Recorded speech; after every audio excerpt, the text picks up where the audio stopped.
Hey guys, how are y'all doing today? Hopefully you're all doing splendidly. Welcome to another, I guess, kind of game night. You'll probably be seeing, or this will probably be uploaded in the morning, because it's 9:24 p.m. Pacific time. It is August 1st as of this recording. Hopefully you guys can hear me well, and I turned down the volume to a appropriate level to where I am above it, so you guys can actually understand what I'm saying, because I know it's the last time I did this was with what was it? It was the WWE 2K19 Superstar Custom Superstar Royal Rumble thing, of which I kind of just got rid of that video. If for those who did watch it, I will go on my channel and we'll see that it's not there anymore. I did get rid of it just because I was watching it through, and it's like, you can't understand me. So the way I'm doing this, the way that I have this all fixed, is that I do it through Mixer. I stream and then I download the VOD and then I upload to YouTube through there. So hopefully this sounds good. If not, don't worry about it. We'll be playing some games anyways. And so the purpose for this today is, I don't know how I'm going to be doing this video. You'll obviously know by the time you get to that point. But I just felt like running through the story mode, playing as a certain character.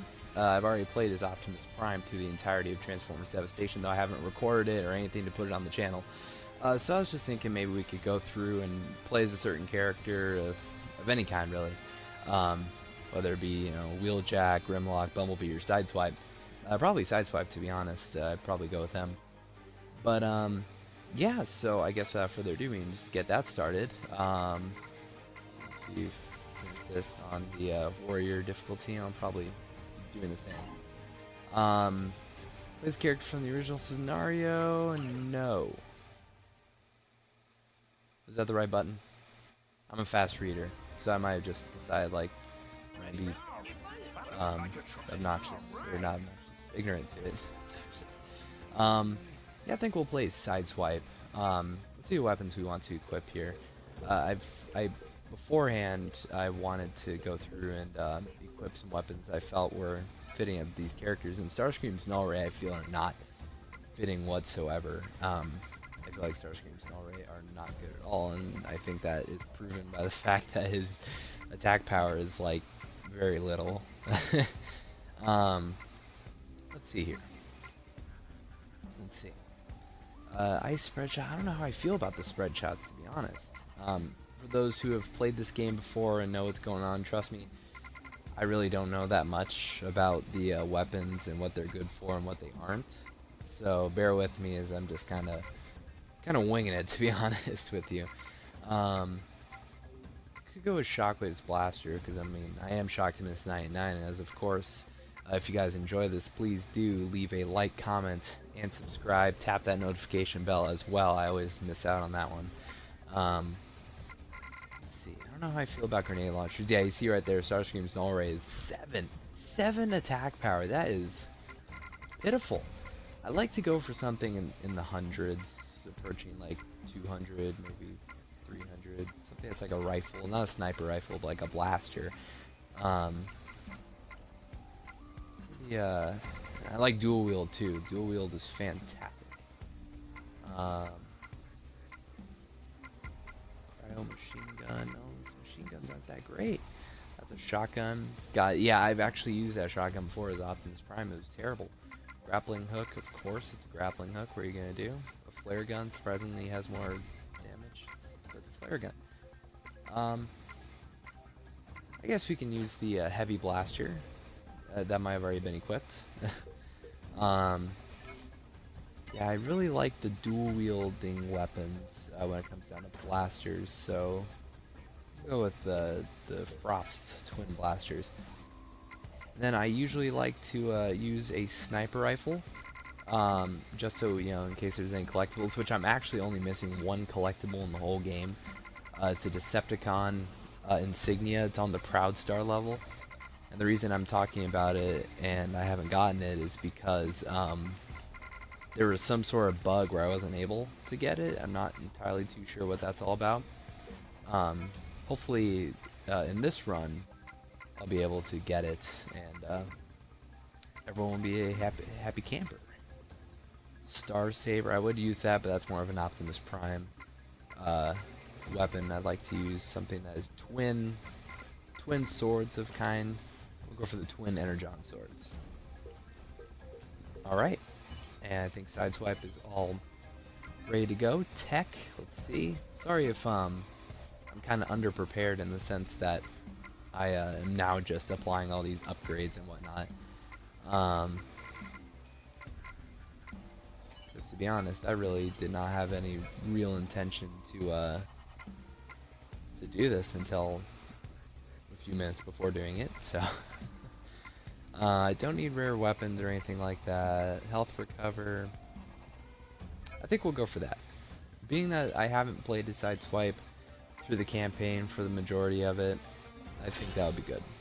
Alright, let's get started. And so, while we're doing this, apologies if everyone is here for the story aspect of it. Again, I don't know how long I'm going to be doing this. I might go through the whole game, which would probably take me a little while, or I might just end at a certain point. But not entirely too sure if I'll skip the cutscenes. Might.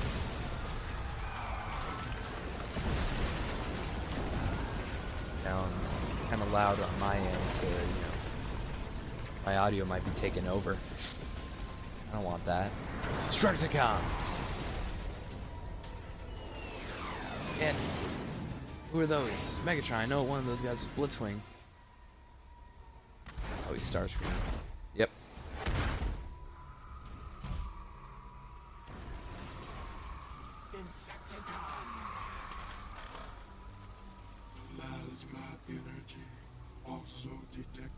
Gotta love the OGs. Seems our theory may have been correct, Soundwave. But plasma energy is unstable. No Cybertronian Except for has Chris been Latta. able to tame it since Rest in the peace. Golden Age.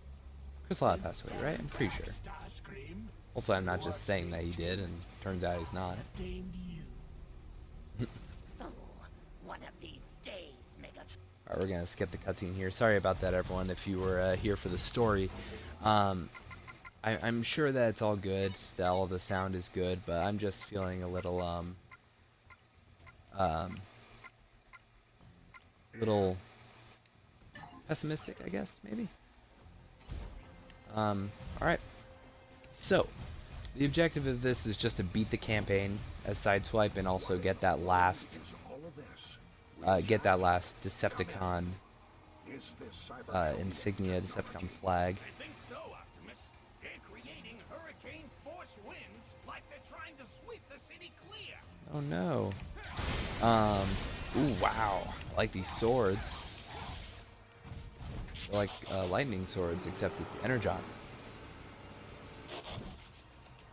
Yeah, Decepticons. Oh, that's right, you gotta give me the tutorial.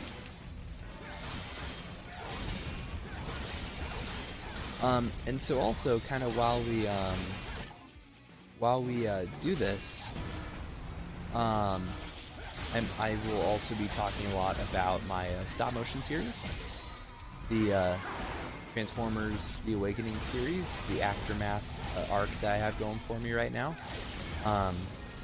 So for those who are viewers of the stop motion, you know what's going on with that. You know all that crazy business. Oh, hey, Prime.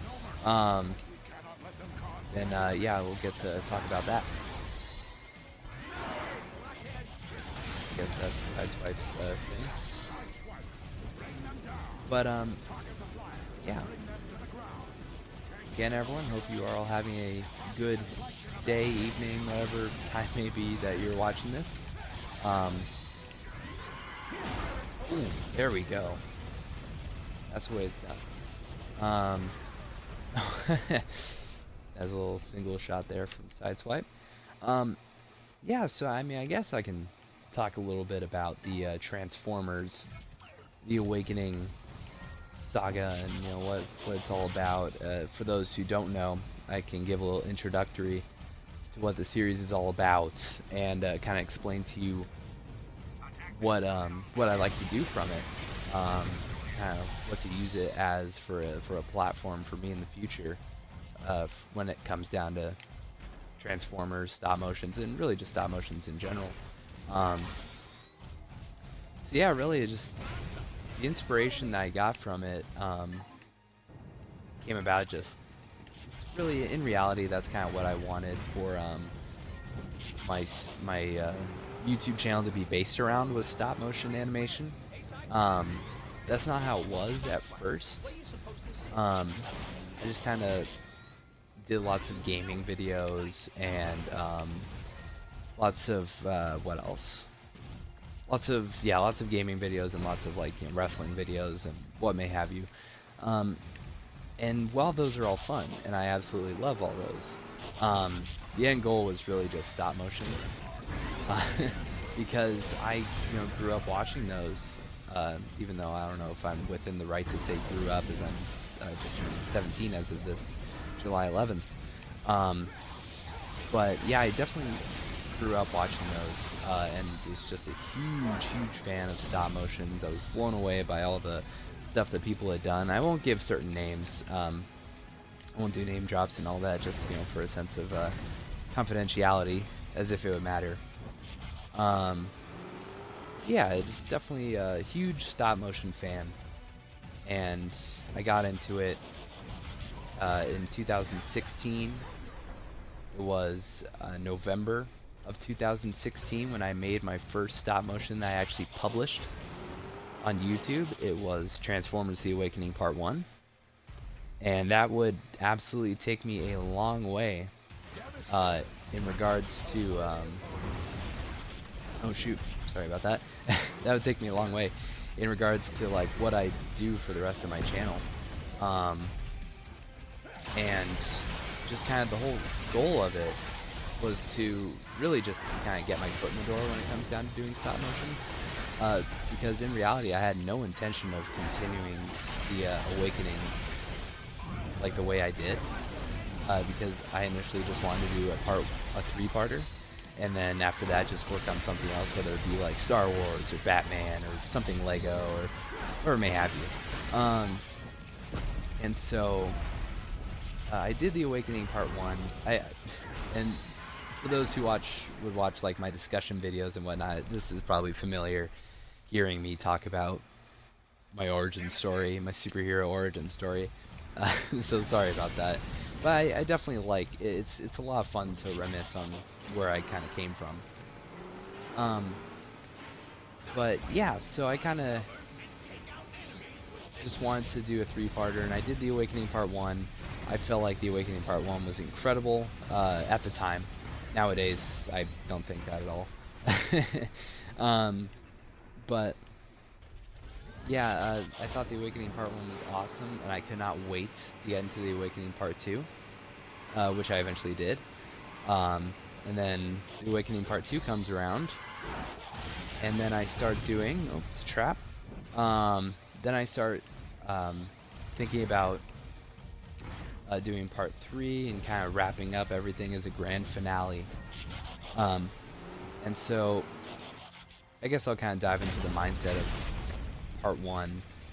Part 1 was just kind of an introductory to the whole story that I would have, my original story, which, I feel like my story's original. If someone wants to disagree, they're more than welcome to, and they'll find something that would prove that my story is unoriginal, and I'll accept that. Yeah, so it's just kind of wanted to set a tone for what the series would be about, or what the arc would be about. And I feel like I did that when it comes down to introducing Optimus Prime and Megatron, and introducing the characters that the story would be following. And so then yeah, I know about Rush.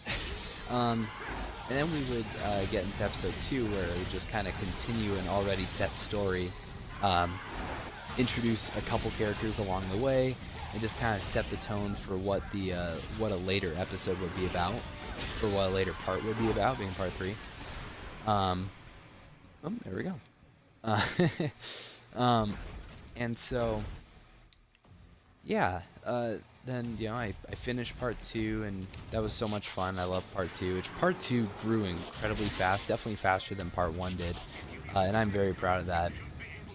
And, you know, all my Transformers series from the Awakening, no, not all my Transformers series, but the Awakening itself is definitely something I look back on, and I'm like, I really want to improve, and I feel like I can.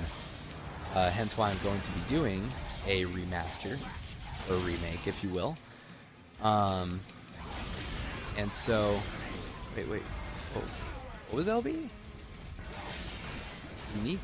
Oh, that's right, I forgot about LB.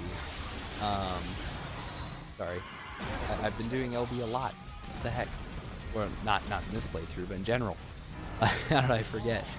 Anyways.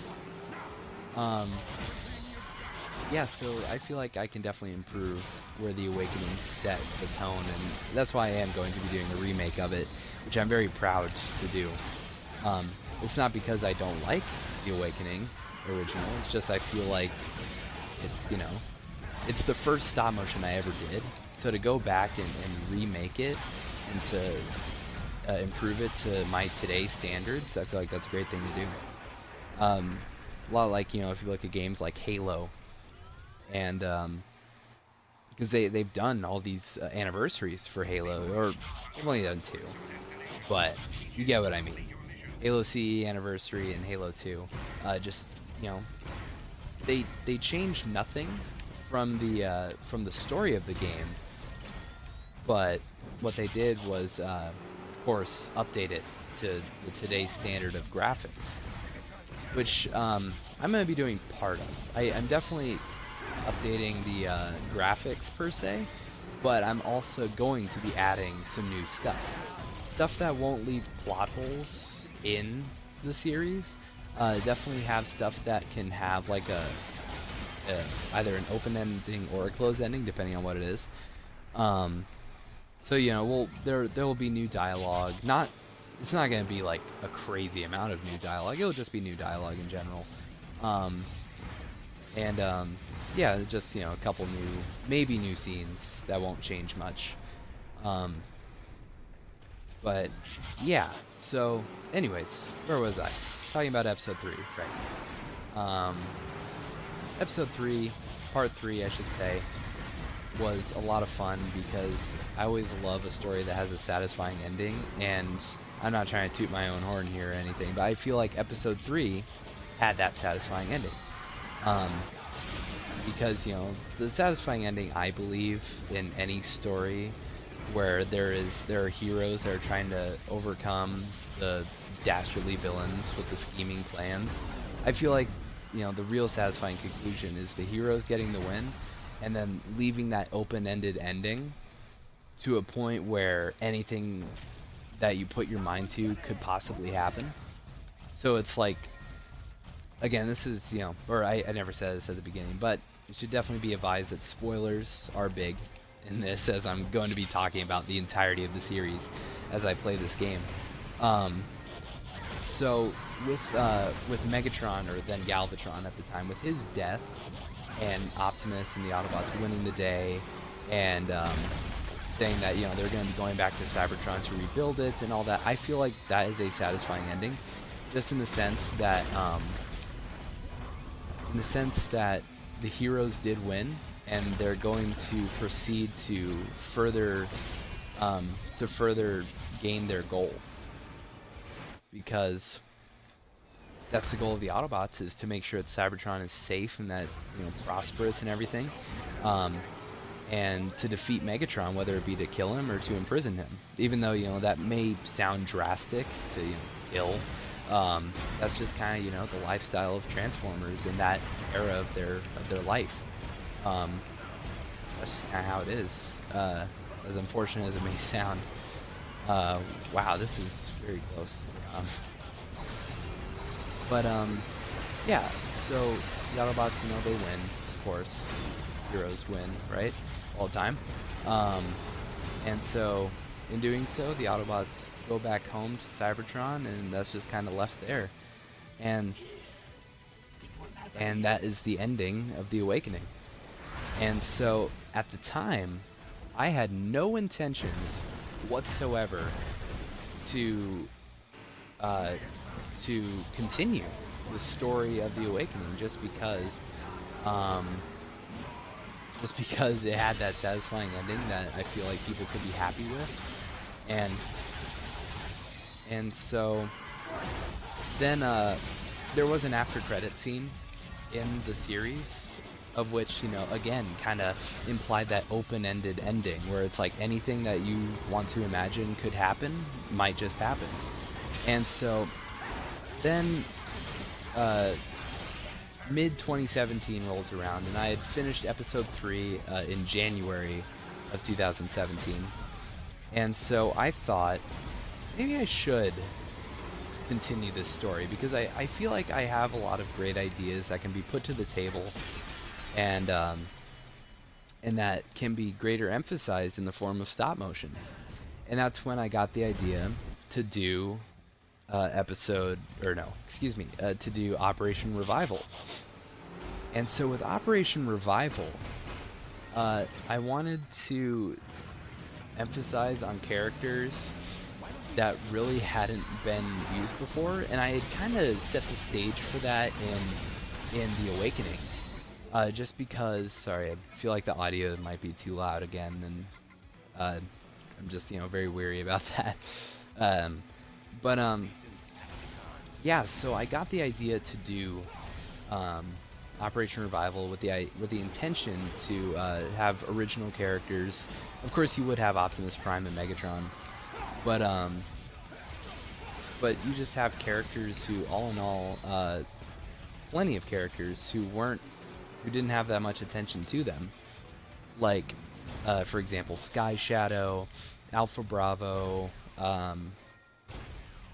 See, who are some other ones? Blue Streak. Even though Blue Streak was in the Transformers G1 series, he never really had a standout moment, I would say. So yeah, to have characters like that be kind of the main focus of the series was definitely a goal of mine. And going into The Awakening, I had the intention of making Hot Rod the guy, but things happen. You know, sometimes the figures that you have just don't really work out for you, and so that's how it went with me, is Hot Rod just kind of fell apart. And so I decided that he wouldn't be, you know, the guy to use, because I wouldn't want to use a figure that kept falling apart as my main guy. And so then, so yeah, Operation Revival happens, and I felt like Operation Revival was an original name. And it wasn't an original story, you know, with the Decepticons trying to revive Megatron. That's obviously not an original story. It's been done plenty of times, and it will continue to be done many of times. And so, with Operation Revival, the only thing that I felt about it that would be individualistic is the characters that are trying to bring him back to life. So, for example, you have Sky Shadow and Soundwave who are teaming up to bring their leader back to life, and eventually they succeed. And so with part 1 was really just to introduce those Decepticons, because I did have plenty of Decepticons that I would use for the series. Sorry. I wasn't expecting that. But yeah, I have Decepticons that, you know, I could use through one series or more. And so I feel like that was kind of setting the tone for what Operation Revival would be about, which is mostly about the Decepticons. And so, wow, this is a laser field. Oh boy. Sorry, I feel like I'm in a Bond movie. Yeah, so with with part 1, you know, of course, just to introduce the Decepticons and who the Autobots will be fighting for the majority of the series. And then, of course, you have the villainous Decepticons that would, you know, live so that the Autobots could deal with them another time in the future. And so, you have Operation Revival Part 1, again, where Decepticons are introduced, and then they kind of set their plan into motion. And so, really, there was no Autobot parts of importance in this. This was just a Decepticon introductory. And so, there was an Autobot part, but it wasn't that, influential to the story. But then you have Operation Revival Part 2, which was crucial, I think, to the story, in the sense that the Autobots are split. Like, they aren't all on Cybertron. Some of them are still on Earth, and this included is Optimus Prime. He, decided to keep a team on Earth to ensure that Earth stays safe from any remaining Decepticons that might still be around and lurking in the darkness. Which I believe is actually a line spoken by Optimus Prime, so a bit of a nod there. But yeah, so you have the Autobots on Cybertron who say like, "Hey, Prime, we're in trouble. The Decepticons are back and they're attacking us." And then Prime and his team are already on Earth, and it sets this challenge. It sets this this critical moment where like the Autobots have to leave. And they have to go to Cybertron and leave Earth basically defenseless. And so while they're planning to do this, a team of Decepticons show up to further halt the Autobots from stopping Megatron's revival.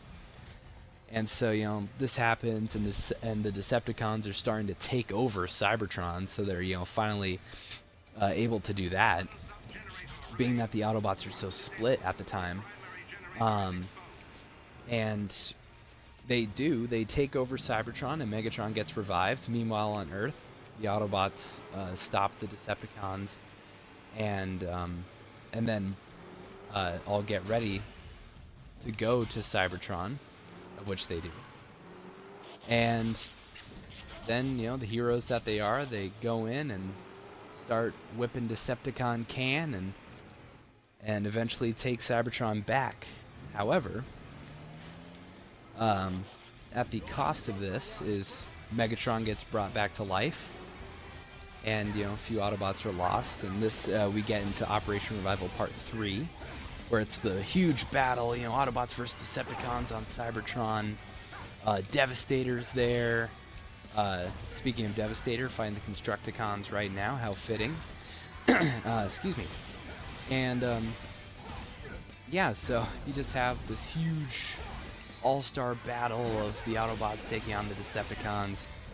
And meanwhile, Optimus Prime gets a bit of an upgrade and manages to fight Megatron and wins to the point where Megatron has to flee, basically. And Megatron does flee, and then the day is saved. The Autobots are victorious, or so we think. And so then, after Operation Revival was done, I got this idea where it's like, oh man, I've started to make this universe now. I've started to make my own continuity of Transformers. I can't stop now. I need to keep going. Because, at this time, and I still am, obsessing over stop motions and always innovating and making new stories. And sorry if it kind of sounds like I'm losing my voice, because it sounds like that to me, and I think I am. I might need to have some water here in a second. Of which there is a bottle of water right next to me. How fitting.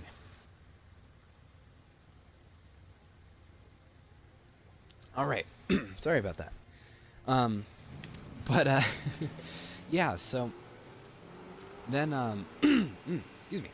I get the idea to do Rising Evil, which, again, it might not be super original, but I think it's original enough. So you have Rising Evil, Part 1, which is about the development of the Autobot characters, like much how you have Operation Revival, where Part 1 was about the Decepticon development. Part 1 of Rising Evil is more about Autobot development. Am I going the right way? I hope I am. I think I am, yeah. But yeah, so it's all about the development of the Autobots and a team. Wait, am I going the right way? I think I am. Is this the right way? think it is. There's a tunnel down here, and it'll take me over to the other place. You guys know the other place. Oh, nope. Think I went the wrong way. Dang it. That's alright. We'll rebound. But anyways.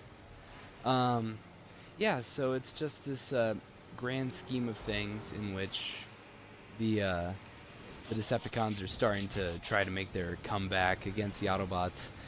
And meanwhile, the Autobots are repairing Cybertron, getting everything back together, back into normal. I probably just went the wrong way again, or just took the long way instead of going the easy way. That's just how he is, you know. Take the long and difficult way. Allows me to talk, right? No, but yeah. So, Rising Evil Part 2 then. Oh wait, no. What was I saying about the Awakening? You have a team of Autobots who were presumed dead after the Awakening Part 2, when Starscream and the Seekers raided the base to try and rescue their long-lost Decepticon comrades, which they do. And so then those Autobots return, and so the Autobots return to much surprise from everyone. They're like, "Oh, how'd you guys get here? We thought you all died." And so, and at the time they were, basically, and, you know, in the story, I had kind of written them off, killed them off. Do I have to get back to the Proud Star? I have no idea. I have no idea. I'm not reading the objective or anything. Sorry for my narrow-mindedness in this situation. But yeah, so those Autobots return, and they're, you know, they're welcomed back as basically heroes. And so Drift, who was kind of a sleeper agent for the Autobots, for the posing as a Decepticon for a while, in Operation Revival Parts 2 and 3, he learns where Megatron was kind of keeping his base, and so the Autobots learn that, and they're kind of on the way to dealing with Megatron, and so then the Autobots that return just kind of stay and guard Cybertron for, you know, doing what they have to do. And so Optimus and the Autobots leave on their way, I should say. And so the Decepticons at this time are kind of regrouping and building their numbers at the same time, because you have the introduction of plenty of new characters like Nitro, Scorponok, Cyclonus, Blackout, all these new characters for the series who hadn't really been used at all before in my series. And so the Decepticons' numbers have definitely been bolstered, and Megatron reveals that it's not him that's, you know, the big baddie this time, but instead it is Unicron, the planet destroyer. Oh my goodness. Wow.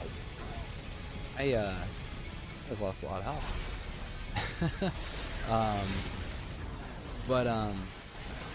Yeah, so Unicron is the big baddie this time around for Rising Evil. Of course, the Autobots don't know this. And so the Autobots in Episode 2 arrive at the planet where the Decepticons are located, thanks to Drift's intelligence. And, oh my goodness. I died. First death, ladies and gentlemen. Our repair kit, yes please. Thanks, Peltran. And then we won. Anyways, so the Autobots arrive on the planet, I believe it's Paradron, where Megatron is with the rest of the Decepticons. And so Optimus and Alpha Bravo, importance on Alpha Bravo, arrive, and they, did I miss a few levels? Okay. Chapter 2. I guess I didn't complete or something. That's alright. But anyways, oh geez, I have to focus on this. Ah, man. I want to focus on these things. I'm just gonna delete a bunch of random stuff. Hopefully no one gets mad at me for deleting a gun that they like. Anyways, so yeah, then they run Alpha Bravo and Optimus Prime, again, importance on Alpha Bravo. They run to Predaking, who is a disciple of Unicron, per se. He's pretty much the only disciple of Unicron as of this moment in time. There might be, more in the future. Maybe, I don't know. But, oh, boy. But, yeah, so you have this disciple of Unicron in the form of Predaking, and he is big baddie that takes on Optimus Prime and Alpha Bravo, and Drift eventually helps take down Predaking, which everyone thinks he's dead or something rather at the time, but we learn later on that he is in fact still functional. He still functions like Megatron. Yeah, so the Autobots defeat good old Predaking, voiced by Proxima Omicron Jordan, Alpha Bravo, voiced by Alpha 3 Dog, Soundwave, voiced by a Neon Rat. Shout out to all those guys. And Blue Streak, voiced by A7 Archangel 12. And so, anyways, aside from those little plugs there, let's see. Oh boy. Oh boy. I can't do spell transform. Okay. That worked, I think. Anyways. So the Autobots move forward after defeating Predaking, and they have this little meetup with the Decepticons. They learn that Unicron is kind of their guy at this point. And so then that ends off episode 2. Then we get into part 3. I keep saying episode. It could be counted as an episode. But yeah, you have part 3, in which is the what one could take as the great battle to end all battles. The Autobots versus the Decepticons. This huge army of Decepticons taking on a rather underrated number of Autobots. And we get to a point where Optimus is trying to convince Megatron that working with Unicron is wrong, and that Unicron is in fact the great deceiver. So, what good would it do working with a guy that's basically, he doesn't care about factions, he cares about himself. And so, this eventually holds true, where Optimus gets the upper hand on Megatron, and Unicron decides, hey, you know what, you're not the guy for me anymore, and I don't think anyone is, I'm in it for myself. And so then Unicron turns on Megatron, and results in a ultimate team-up, the dream team of Optimus Prime and his arch-rival Megatron taking on the sinister forces of darkness with Unicron, which went very well for them, as Optimus Prime and Megatron will get the win. And oh wow, I phased right through that guy. They get the win, defeat Unicron, and the day is saved. The galaxy is saved. Who thought Megatron would want to save the galaxy? Am I right? Yeah, so then Megatron and his Decepticons kind of go off into the ride off into the sunset.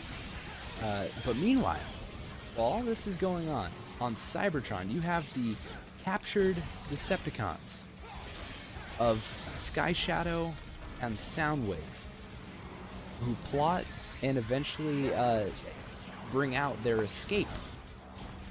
And they escape Cybertron prison and are on the run again to link back up with Megatron. And so Optimus learns this at the end of part 3, which will be the finale part, and then screams off Megatron into the into the stars, as he knows that his rival he is not yet done with his rival, and that they will have one final confrontation to one battle to end all battles, if you will. So this is the pro stuff. And so, Not so special. Come on. then we have the setup for what I feel is one of my greatest stop motions I've done, which was the Last Stand movie, which I had intentionally made a movie and whatnot because I wanted it to be the last chapter of the Optimus Prime Megatron saga that had been going on. And so you have Optimus and Megatron with their final battle, and so Megatron strikes first when he winds up sending Sky Shadow to kill a bunch of Autobots to get Optimus's attention, of which it does big time. And this results in the death of Blue Streak. Very unfortunate death of that. But of course, it's a whole part of the losses in war. They happen. Very unfortunate, but they do. And so this is one of those fast-paced battles. I love it. Especially while I'm trying to talk, right? You can probably tell that multitasking is definitely not one of my fortes, but it's something that is feasible. Anyways. So you have the Last Stand movie. Megatron makes the first strike against the Autobots. Optimus vows that he will exact his vengeance on Megatron, which doesn't exactly sound like a great thing to do for a Prime, a guy that's supposed to be an idol in the eyes of the people and the eyes of the Autobots. And so the result is a full-scale war against the Optimus Prime and his valiant Autobots take on the villainous Decepticons one last time. A war to end all wars, a battle to end all battles. And in doing so, with the passing of Blue Streak, Optimus appoints Alpha Bravo, again very important name there, appoints Alpha Bravo as his kind of his second in command, his first lieutenant. And I loved it because at the time I had recently seen Avengers Infinity War, because Infinity War was out at the time. It was 2018, it was like the summer of 2018, so Avengers had been out for a couple months at that point. Infinity War had, and so if you watch through Rising Evil and then into the movie, you'll see some aspects that are taken from it, if not like some music or whatever. And this is where I'm getting to right now, where I actually use the scene from spoilers for those who haven't seen Avengers Infinity War, for the scene where Stark appoints Spider-Man as an Avenger, and I used the same track from that certain part, and this is kind of like that honoring kind of track where it's like, hey, this guy is now a big deal. He was obviously a big deal already, but now he's even more of a big deal. And so I used the track from that. I can't remember exactly what the track was called. I think it was called One Way Tickets was the name of the track. And so ooh, SS. Anyways, so yeah, then that was the great idea to keep it going with some more Avengers theme of that whole final battle, hero against villain, in the sense that neither side may come out on top. Which, of course, Endgame hadn't come out at the time, so how did I come up with that? It's totally not like it's an unoriginal story. Anyways, so yeah, you have this full-scale war with the Autobots and Decepticons. Optimus Prime leads a team to go, eliminate some Constructicons that had survived the initial battle on Cybertron from Operation Revival Part 3, and voiced by Copan, the great ever 13 in a row man, Kapan.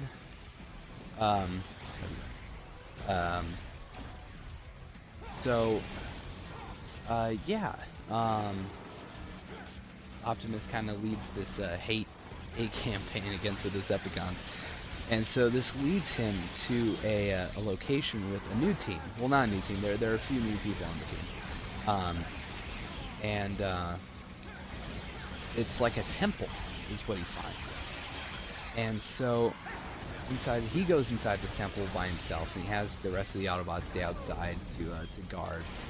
And he discovers this artifact. He's not entirely too sure what it is. So what do people do with things that they're not entirely sure if they touch it?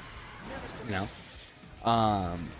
And so Optimus does so, and then he gets zapped and sort of goes inside the Matrix a little bit, kind of.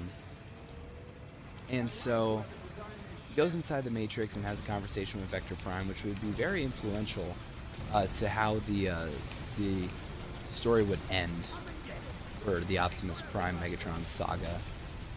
And so Optimus converses with Vector. Meanwhile, the Decepticons arrive at the location where the Autobots are, because the Autobots sent out a distress call, and the Decepticons picked up on it because of Soundwave and his abilities to do so. And so the entire army of the Decepticons show up, well, at least, you know, basically all of them. Not entirely all of them, but most of them. They show up with the intention to eliminate their foes once and for all, and this huge battle breaks out. The Autobots send a distress call to their friends, and then they arrive, and it's just all-scale war. But while this is going on, Optimus is about to be killed by Predaking, who has aligned himself with the Decepticons, only for Prime to come back, and he takes out Predaking, punches his face off. Predaking gave him his face, just like the Fallen. And so Optimus, you know, reunites with the Autobots, and then a true final battle happens, where Optimus and Megatron have their final encounter, and it's definitely, you know, a crazy one. Autobots and Decepticons are going left and right, and some of them, you know, become one with the Allspark per se, and others betray. They turn sides like Knockout does, and there's, you know, total havoc going on with the intention to end the story. You know, what better way to end a story than to have a full-scale battle with these two warring sides, right? So yeah, the battle comes to a conclusion with Optimus defeating Megatron, and then Optimus eventually succumbs to his own injuries, which was kind of the plan for him all along, as he kind of wanted for this to happen, because he feels the mindset of Optimus Prime is that you can't have a truly satisfying ending with, you know, one standing tall, with these two guys that had been at war for so long, who would, you know, become what they hate most, to, you know, one shall stand, one shall fall, not this time, basically. And so with this, Alpha Bravo becomes the leader of the Free Cybertronians, the Autobots, and the Decepticons are kind of disbanded in the sense, well, thought to be disbanded. More on that later. And yeah, so then the remaining Autobots let the Decepticons go. The Autobots go back home to Cybertron with the intention to keep it safe forever. And basically all is said and done for the Great Cybertronian War. And so at the time, when I'm thinking about this, I'm like, yeah, you know, I feel like that is a very satisfying ending. Much like how I look on the whole Awakening saga as a saga where you can watch one of them. You can watch The Awakening Part 1 and have a satisfying ending. You don't need to watch any more of it, even though I would highly encourage you to, you know, of course, you know, I'm not trying to discourage you from watching my videos. Like, comment, subscribe, awesome stuff down below, hit the notification bell. Oh, actually, I kind of want to listen to this. Teletrain 1.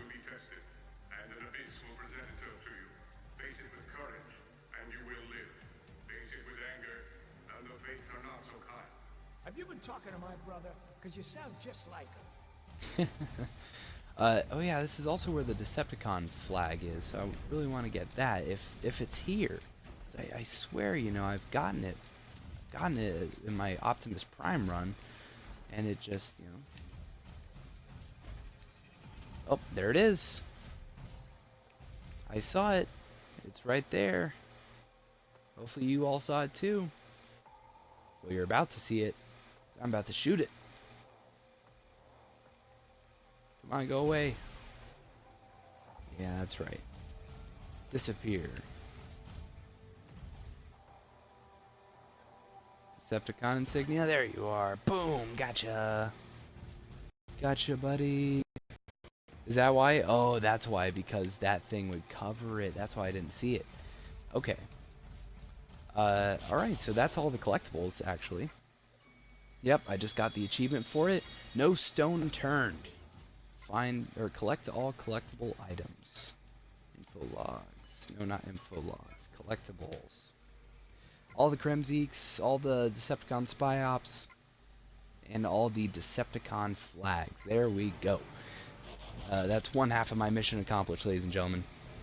Why is the camera so zoomed out? That is like incredibly zoomed out. My goodness. Am I going the right way? Oh, wait, what?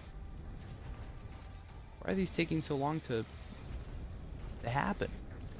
Ah. Whoa. Oh my goodness, this is crazy. Alright, there we go. Are we back to normal now? Yeah, we are. Good. Okay.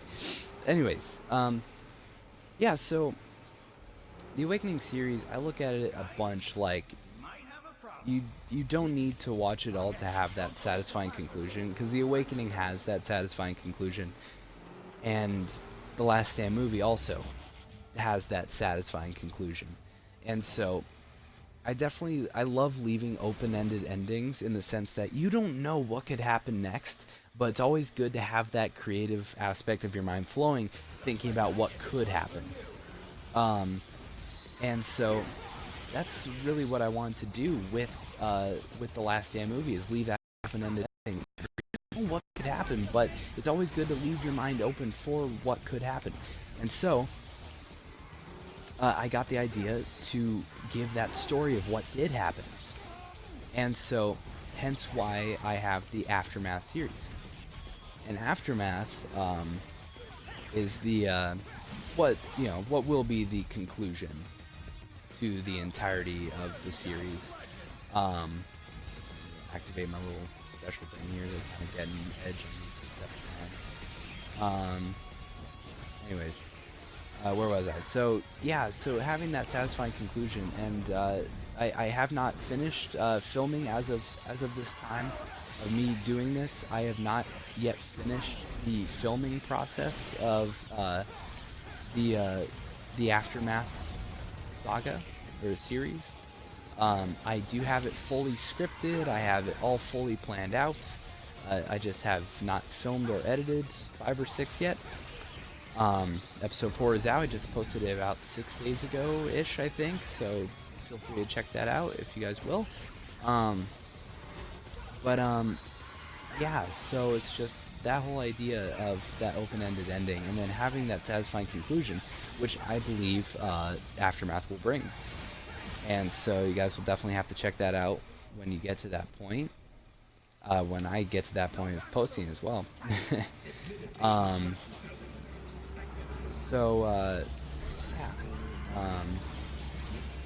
Wait, wasn't this a thing where, like, yeah, I would, have to deal with it. Have to run away for a second, come back, hit it again. Oh boy.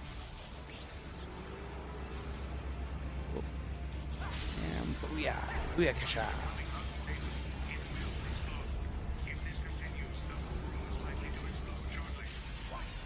There we go, got it. Anyways. Yeah, so I feel like Aftermath will definitely have the satisfying conclusion that a lot of people feel a story needs, or not a lot of people, I'll just say a lot of people, but really me, because I believe in the satisfying ending where, you know, the heroes win and, you know, heroes win and the villains, you know, they could be gone, dead, whatever, or they could not be, you know. There's always that open-ended ending. You never know what could happen next. I love those kinds of stories. Sorry, I hate getting these weapons just because it's like I'm not gonna use any of them, so I would just delete all of them, but that would just take a lot of time to do so. I don't want to do that while I'm doing this. I'm streaming and playing this game. Especially, you know, I could probably just get rid of those, to be honest with you, just because they're not really doing anything for me.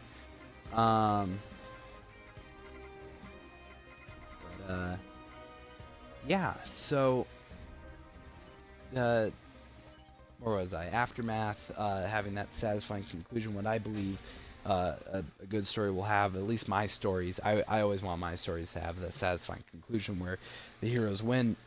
But who knows? Maybe I'll have that one story where the heroes don't win, or the the main hero doesn't win. And so, for those of you who have been paying attention, Alpha Bravo, easily the quintessential character, not just because it's Riley, and Riley always makes his characters the most important ones, no matter whatever he does. Not because of that, but I love giving an obscure character a kind of not a chip on their shoulder, but you know, something to prove. And it's crazy for me to say this because I'm talking about a toy proving that they can hang in the big leagues. Now, on a premise, you guys might think I'm absolutely crazy to have that kind of mindset, having a toy prove themselves worthy of the big time, and you might be right. However, I feel that having a character as obscure as Alpha Bravo is, a character who has never really shone a bright star in any form, really. You know, he's in Transformers comics and the IDW comics, is, you know, the Combiner series line. Thundercracker right here. Yeah, so, you know, you have this character that was just really featured in IDW comics, and that's it. As part of Combiner Wars. And that's it for Alpha Bravo. A character who I feel could have so much more. And just any character in general, really, I feel like has, you know, potential to be larger than life than what they already are. And so I've done that with a few characters like Sky Shadow as well. Sky Shadow hardly featured in any media except for the Marvel comics, the old 80s Marvel comics and whatnot. And so, yeah, the guy, you know, doesn't have that much about him. And he's also, you know, he's part of the Titans Return line, but I don't think he's featured that prominently. I don't know, I haven't read the IDW, so I could eat my words. Anyways, yeah, so you have, you know, that kind of character, like the main villain being Sky Shadow, a guy, you know, who's kind of an obscure one, as well as Alpha Bravo, also obscure. Like, the point of Alpha Bravo is he's meant to be a limb. He's meant to be an arm or a leg, and nothing more, nothing less. And he's a helicopter. There's no other point to him.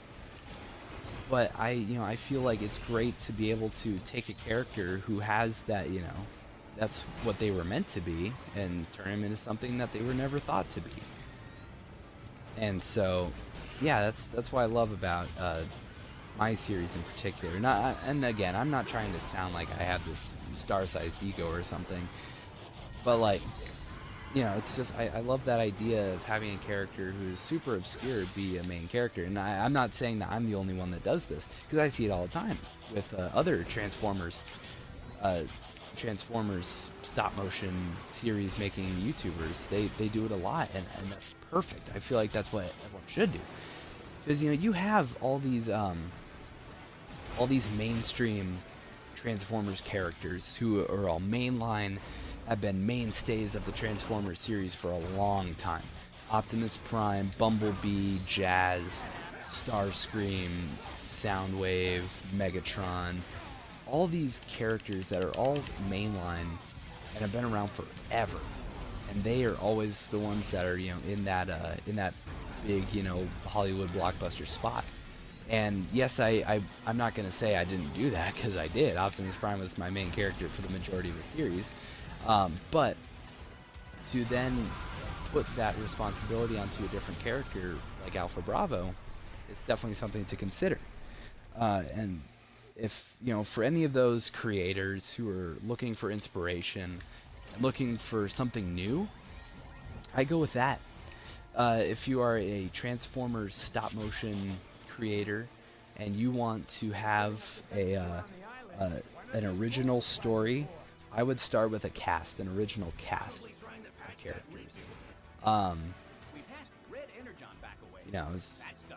That's what Alpha Bravo is. He's original in his own right.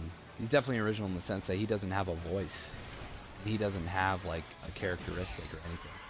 So yeah, it's definitely something to consider. I'm not trying to say, oh, you have to do this in order to have a successful series. I'm not saying that at all.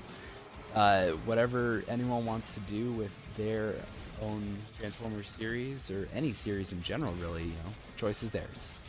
Always has been and always will be, and thank goodness for that. Yeah, so it's just definitely something I like to take in consideration when I'm making a series of Transformers, or Star Wars, or whatever may have you. It's just have that original aspect. Got it. Heading back to the bridge. So, got some red energon. Started taking it back. And just throw at these guys. Got him. I love red energon. So much fun. But yeah, so that's just kind of the Awakening in a nutshell, basically. A story that I am very proud of. I'm very proud of the fact that I was able to do what I have been able to do with the Awakening series, even though I'm not done with it quite yet. I just have 2 more episodes to go, and then the remaster, and then it's done and dusted. And I'm very happy of what I've been able to do with it. For the people that I've been able to have work with me on it, and just just everything, really. Cannot thank those people enough, because truth be told, I wouldn't be nowhere close to where I am right now were it not for them. For my creative team of Riley and Jordan, spanning all of my cast. Every single person I've been able to work with who has lent their voice for my usage in a stop motion series of any kind, I am more than thankful, more than grateful as well for for them being so lenient to lend their time. Cannot thank them enough. But anyways, we are playing Transformers Devastation, for those who don't know. If you didn't know that up to this point. Hope you all are enjoying, or have enjoyed, that little talk that I just did that spanned about an hour of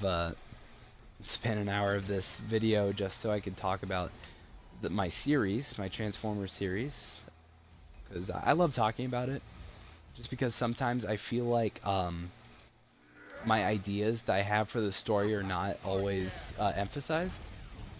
Where it's like I have something in my head and I really want to say it, and I just don't have people to say it to. It drives me crazy.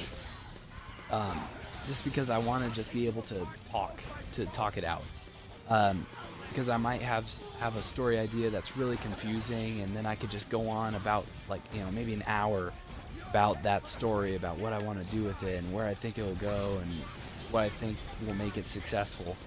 And so thank you everyone who has viewed for allowing me that opportunity. And thank you everyone who has watched, who has tuned in to watch the series, so you can see like what goes on inside my head and what I want to put out as a product. So I really cannot be any more thankful for each and every one of you who has subscribed, who has clicked on a video of mine to see what it's kind of all about. So thank you all so much. Don't worry, I'm not quite yet ending it here. I think I'm...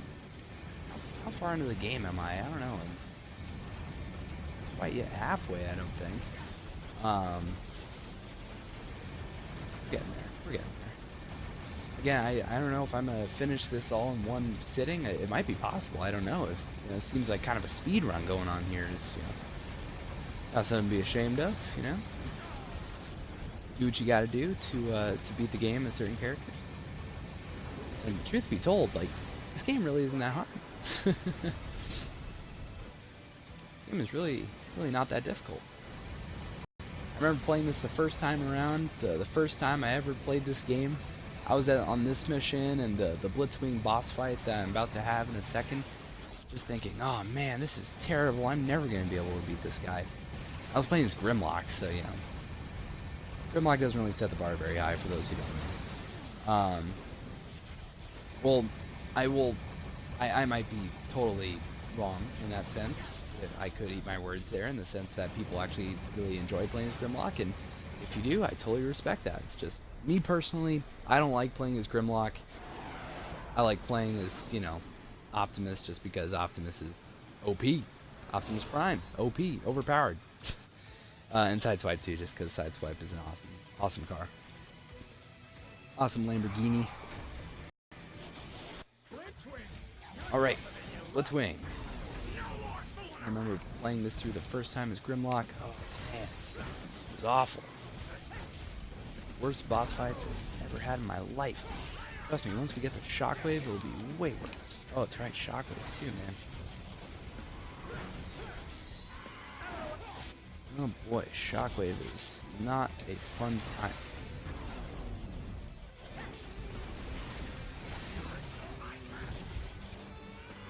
And another thing that I just love about this game is how fast-paced it is.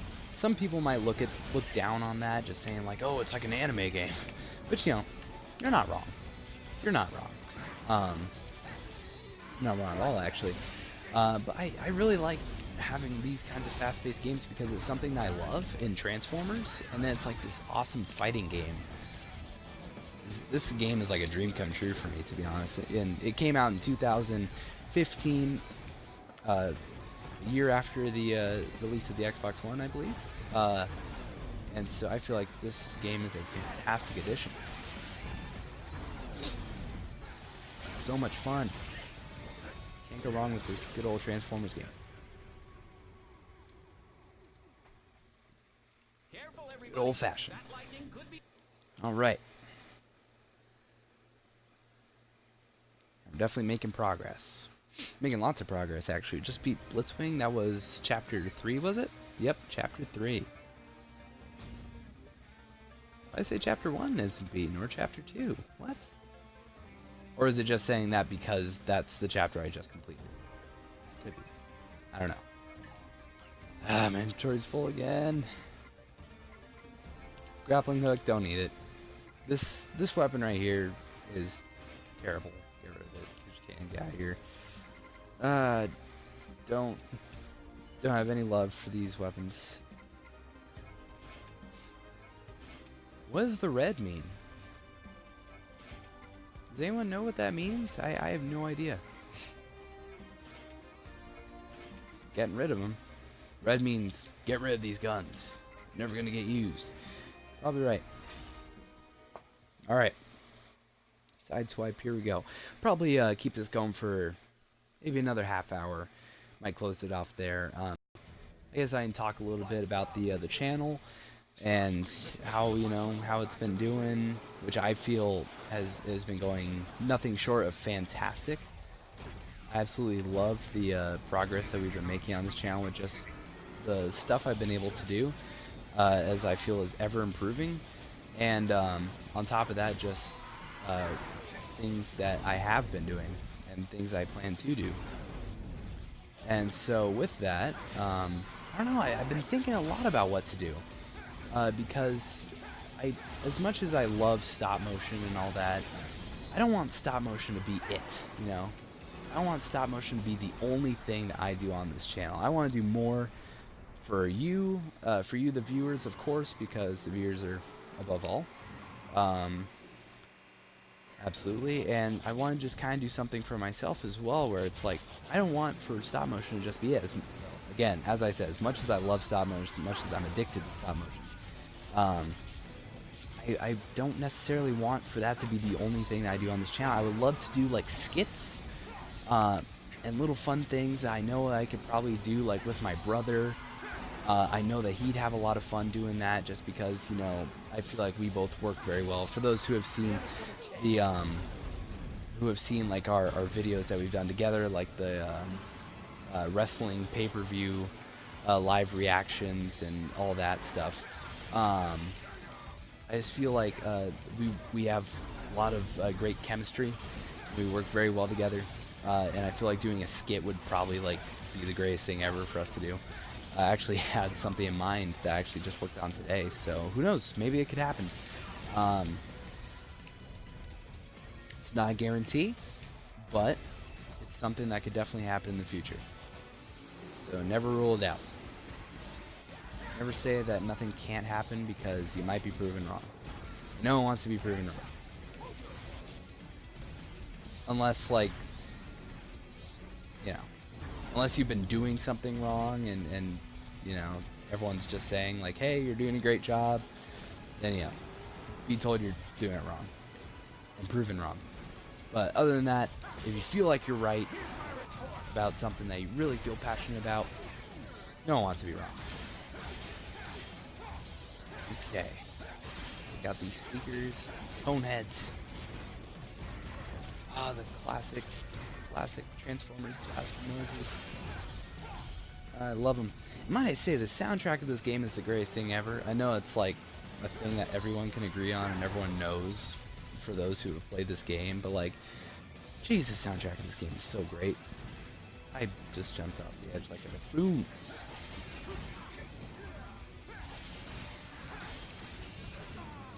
Oh boy. Nope, not happening today, big guy. I'm gonna be honest with you guys, I don't know how I feel about Sideswipe's special with his little Gatling gun missile thing that he's got going on. Not sure if I'm too big on it. We'll see. Oh. This guy's still around. Oh, that's right, it's dual wield. I love dual wield. Dual wield's always my favorite thing about any kind of weapon or whatever. Oh, whoops. My bad. My bad, everyone. Oh boy. Alright, time to use the missile Gatling gun thing. Boom, boom, boom, boom, boom, boom, boom, boom, right? That wasn't all of them. Now I feel like I used it for nothing.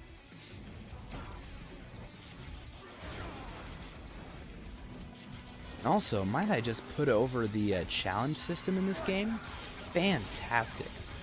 I was just playing a couple of them, not a couple, I was trying to do all of them to be honest. And I played this one where it was defeat the Decepticons. It might be 15 maybe, or something rather, maybe 12. Or it might actually be a higher number.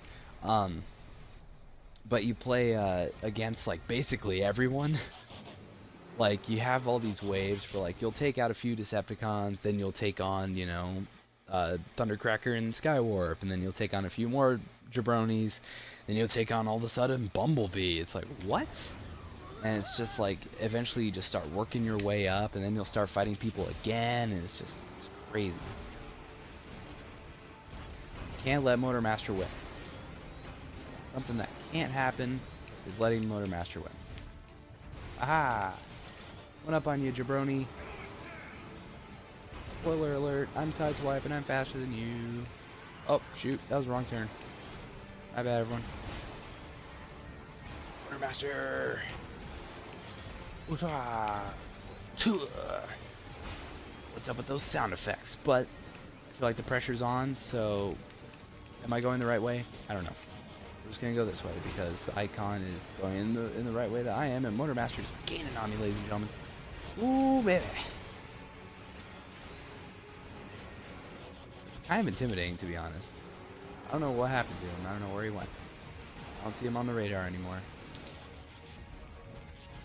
Is he already here? No, he's not. Alright, time for a Motor Master boss fight.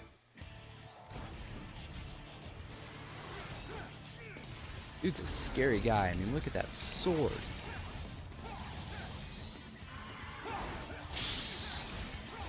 It's alright. We defeated Blitzwing, we defeated Starscream, we've defeated Megatron once, I think, and Soundwave. We can do it. And Devastator a couple of times. Motor Master should be a piece of cake. Should be. Might not be, but should be.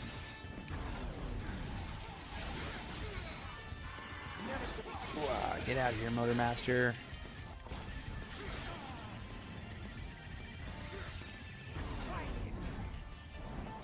Boom. Oh boy. Trying to get some shots off on him with the sniper rifle. Set him off a little bit. Oh, shoot. Oh boy. I actually died this one, guys. Would be the second death. What was the first one too again? I don't remember. Devastator? Yeah, I think it was. Devastator number 2. Alright. Sent Motor Master flying. Now we are off. An adventure. Find the core. Oh wow, actually, you know what? I think we need to use one of these repair kits, healing items, wherever these things are. You guys know what they are. Oh boy. Plenty of Insecticons as well.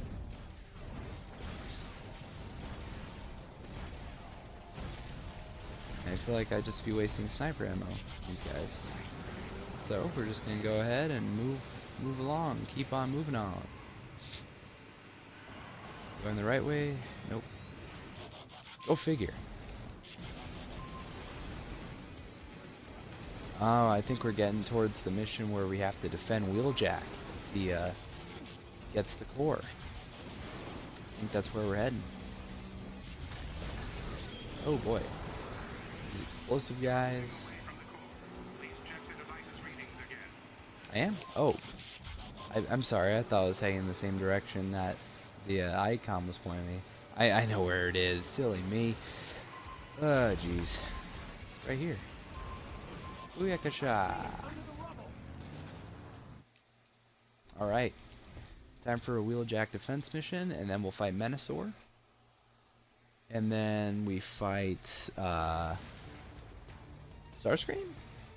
Are we seriously getting that close to the end of the game? Wow, I think we are actually. It's kind of crazy. Well, no, we need to go to Cybertron and do that, and that's kind of a long mission, but it's okay. I'm actually doing pretty good on time. I'm surprised. 78 minutes in at this point, I believe. For you, that's what it says for me up on the mixer timer. It could be different. Like maybe a few seconds. 79 minutes. Huh? Oh wait, no, because it would say 1 hour or something. And Wheeljack, you are under attack, my friend. Alright, I've got you covered, buddy. Get that health pack and stuff going for you.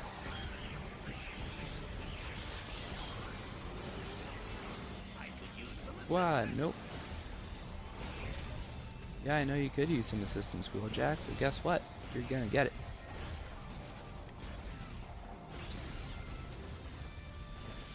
Wheeljack's voice actor is phenomenal in this game, by the way. I can't remember if it's the original voice actor or not. I would think that it is. But even if not, like, that's a fantastic Wheeljack voice actor.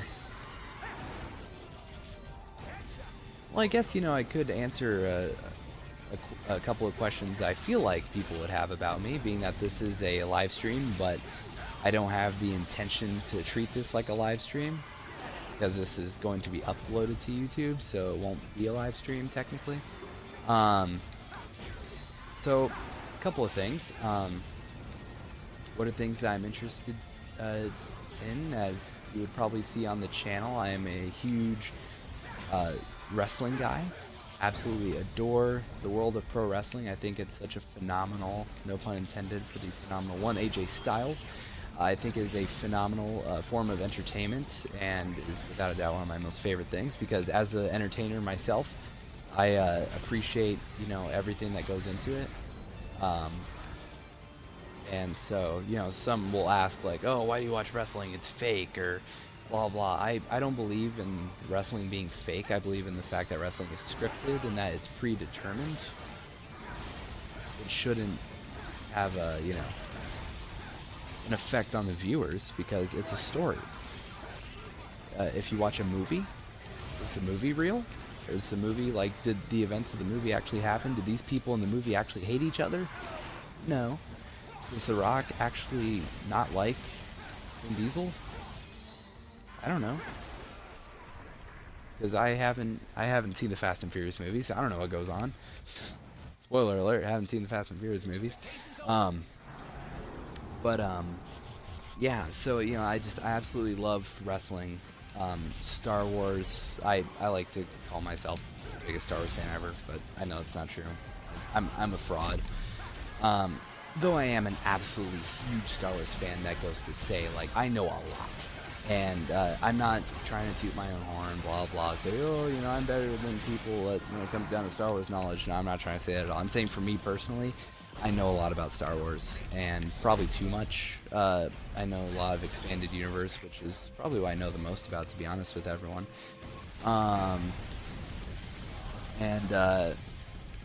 I don't believe in the fact that just because Disney is now in charge of Star Wars, that Star Wars sucks. I like Star Wars very much, no matter what. It's a Star Wars movie, so I'm going to watch it. It could be, you know, the new generation of Star Wars movies with the Force Awakens and The Last Jedi and The Rise of Skywalker, which will be coming out this year. It doesn't matter to me. It's a Star Wars movie, so I'm gonna watch it and I'm gonna enjoy it. Sure, I may have my own little quirks and whatever about it, saying, oh, you know, this is what I would have done to make this movie even better. Because I don't believe any Star Wars movie is terrible unless it's called Rogue One. That's just me. I know, people will probably hate me for saying that. And here's another thing that really, you know, dig my own grave. I love The Last Jedi. Who would have thought? No, but yeah, I absolutely love Star Wars no matter what. I think my favorite part of Star Wars is the Clone Wars, just because of the stories that it tells and its satisfying conclusion. Of course, with Order 66. Spoiler alert. But yeah, what are some other things I absolutely love? I love comics. Well, I don't read comics, but I love the comic genre. Like, you know, you have Marvel and DC. I count those as comic genre. I love Marvel and DC. They're so great. They have such good stories, and they have such great movies, and they have such great books and games and everything. Love it all. I'm a huge fan of the Batman Arkham games. Those are like some of my greatest games of all time. Another thing, like I say, you know, I'm Star Wars big fan, blah blah. I also say I'm the king of Arkham. Another, you know, little thing for myself, not against anyone else. It's me against me. Yeah, it's just, I absolutely love the Batman Arkham games. Always have, and quite frankly, always will. Just because there's such great stories. Even Arkham Knight, like I know a lot of people hate on Arkham Knight. Personally, I don't see a problem with Arkham Knight. I adore it. Yeah, so just a couple of things I like. Obviously, I love Transformers, because if you couldn't tell by my name, Shocktimus989, I absolutely love Transformers. Transformers is one of my most favorite things ever. Another thing that just kind of always has been and always will be. I don't know, it's just something about Transformers and robots that turn into cars that's super cool.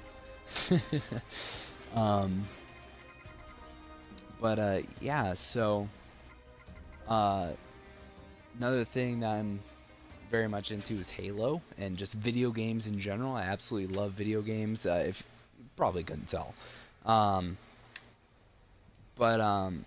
Yeah, I love, you know, any kind of video games like Halo, like I mentioned. Big Halo guy. I wouldn't go as far to say I'm as much of a fan of Halo as I am for Star Wars, even though I do know, like, I am very knowledgeable when it comes down to the Halo universe. I wouldn't say I'm as knowledgeable as I would be about Star Wars or pro wrestling.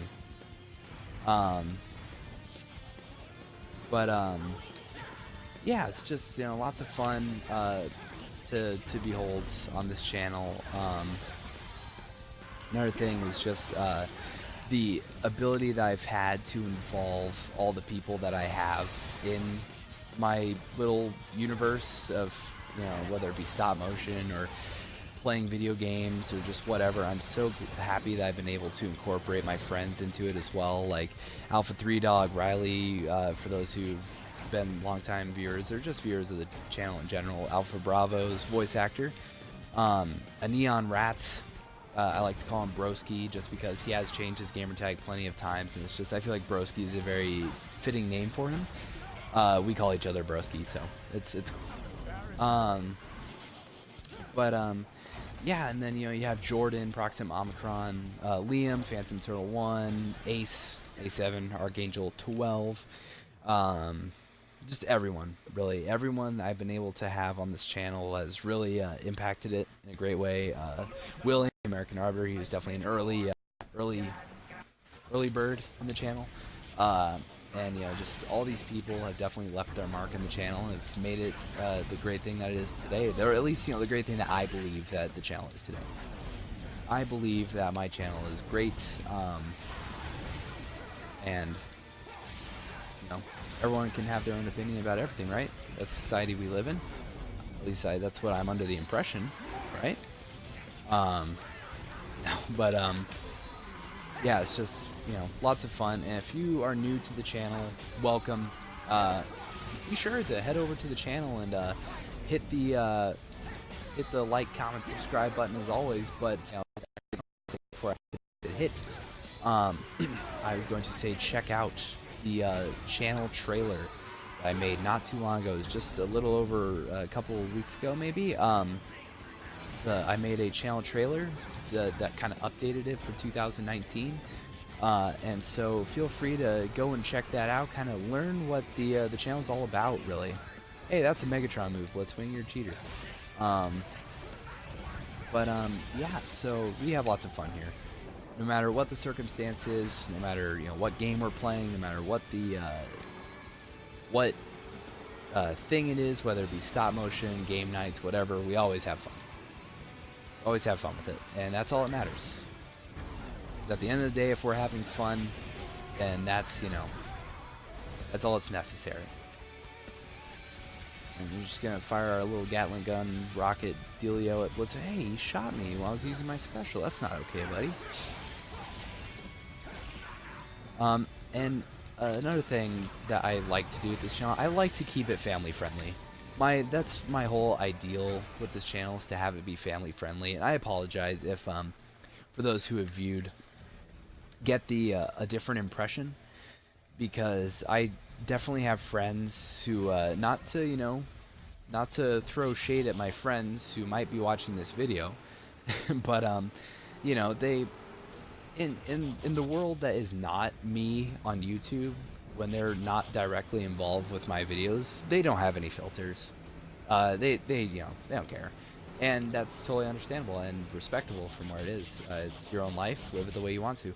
But I try to make this channel an environment for everyone to watch. Anyone of all ages, I definitely encourage. But it might get a different impression with game nights with Riley and Jordan, just to name a few who do, you know. And, you know, again, that's not to throw shade or anything, because it should be respected that, you know, they live their life the way they want to live it and use the words that they want to use. For me personally, I don't. I feel like, you know, I feel like there's not much to gain from it. There's not much to points can be made across without using certain words, and I feel like I can make points without using words. But you know, that's just for me, and I would wish that the channel would have that same idealistic, even though I feel like that message hasn't been promoted. And I wish it would, because that's what, you know, I believe in, and that's why I feel like this channel should believe in. But sometimes, you know, that's just not the case, which is unfortunate. But hopefully as time goes on, things can change, and we can have, you know, certain videos that are directed towards being family friendly and whatnot, towards things that are not. They're directed towards a more, you know, edgier and I guess adolescent to adults based audience. But, you know, that's just things that I keep in mind with the channel, and just the simple things. And that, ladies and gentlemen, was what I believe is the hardest boss fight in this whole game. Shockwave. And I know we have Shockwave, Optimus, the greatest combination of all time, Shocktimus989. You are listening to him talk right now. But truth is, Shockwave's a pain in this game. I don't like him in this game. He's too mean. But man, we are getting so close to the end. I feel like we can do it. I feel like we can grab the brass ring and finally, you know, not finally, but and beat this game as Sideswipe. How did I get here? I don't know. But you know what? I'm not going to pay attention to that right now. What I'm going to do is drive my little Lamborghini heart out, and, you know, get to this point where I have to be, and I got there in no time. All right. Oh no, not a sentry drone. And now I'm happy to say that I don't need to focus on the collectibles anymore. I've already gotten them all, and, you know, we don't need to worry about them. We're close to beating this game as Sideswipe, and then I don't know if I'll be filming the next bit, but I'd like to, you know, beat this game as Wheeljack and Bumblebee and Grimlock as well, just to complete this game, further complete it, because it's possible. I beat it as Optimus Prime 100%. I feel like I can definitely beat it as Sideswipe and everyone else too.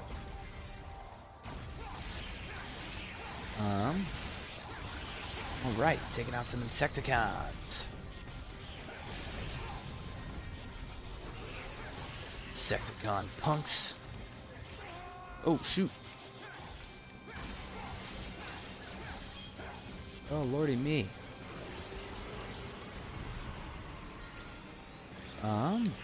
Let's see, what are some other things? I don't know if there's really anything else that I could really talk about. I don't know. I would, you know, love for there to be, because I would love to allow you guys, the viewers, to kind of learn more about me, in the sense that, you know, from who I am in a viewer standpoint, and who I am from a content creator standpoint. Because trust me, when it comes down to, you know, you guys, if you're fans of me, first of all, I appreciate you more than anything. So thank you all so much for that. And second, I'm no different than you guys. I am a fan just like anyone else. And that's what I appreciate so much about a community such as YouTube, and communities such as like just an example, the world of pro wrestling. Because at the end of the day, everyone's just a fan. Like the guys who are the sports entertainers and the pro wrestlers and the performers and everything, they're just as much of fans as we are.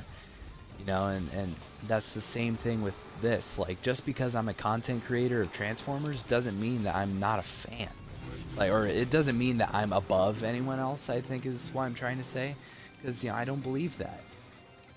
I believe that, you know, I'm just a fan like anyone else. That's our only way to the Verotaxis. Oh, actually, you know what? I know I said Shockwave was probably the hardest mission. No, Shockwave is the hardest boss fight. This is the hardest mission. just because Wheeljack, we need to defend Wheeljack again, and it's difficult. It's difficult, I'll just say that much. I remember playing as Optimus Prime, and I lost a few times playing this mission, so it's definitely familiar territory for me. Probably territory that I'd rather be left behind. I don't like this mission whatsoever. Gotta keep this big guy off Wheeljack.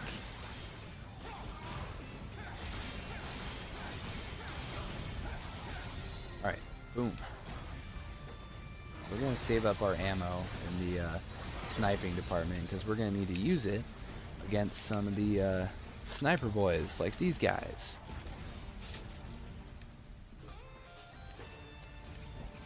I would say that was semi-flawless.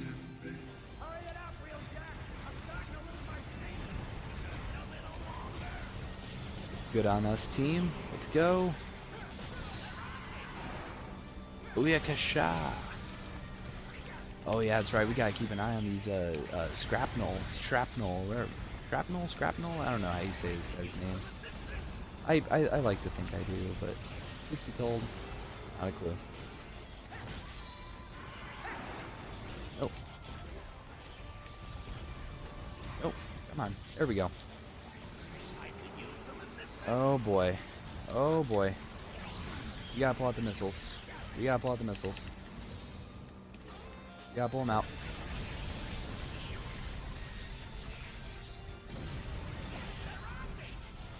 Wheeljack, can you not just stay alive, buddy? Come on, man. Oh lordy, Wheeljack, yes, I know you're in trouble. Hey, why not divert your attention towards me, pal? That's right. Focus on me.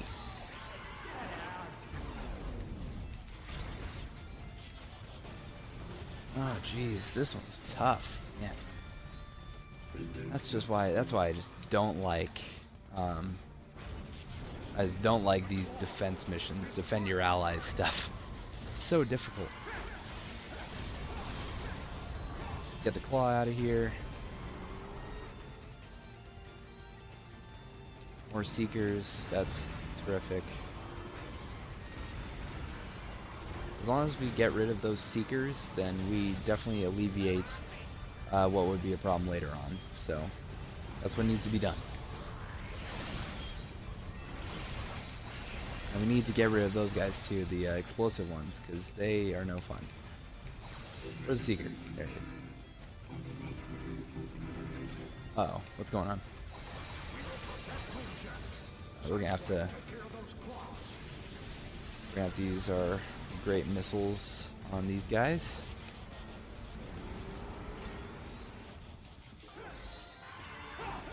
And take out the claw. I guess another thing I could talk about is how I got into Transformers. Why I love Transformers so much, why I think it's one of my most popular topics. It just for me and for my channel in general, hence the name Shocktimus. S rank. Wow, I'm surprised. Anyways, so the inspiration for Transformers, for me, why I loved it so much as a kid, and why I love it so much now.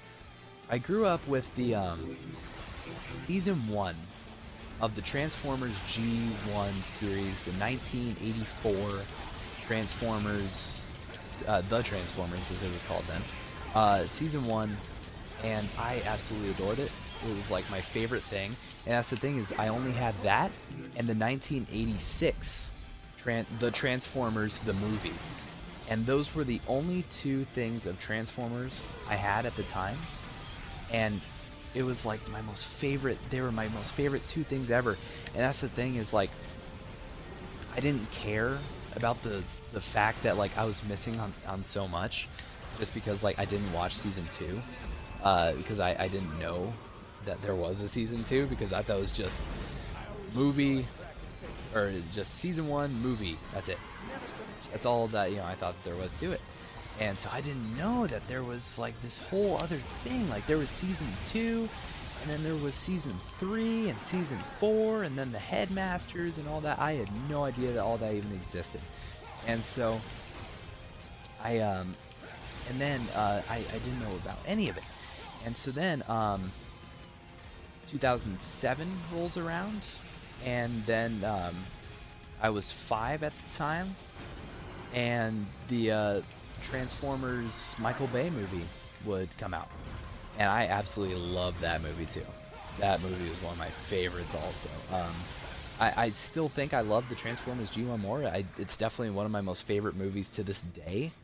But I love the Michael Bay movie just because, it brought Transformers to a live action.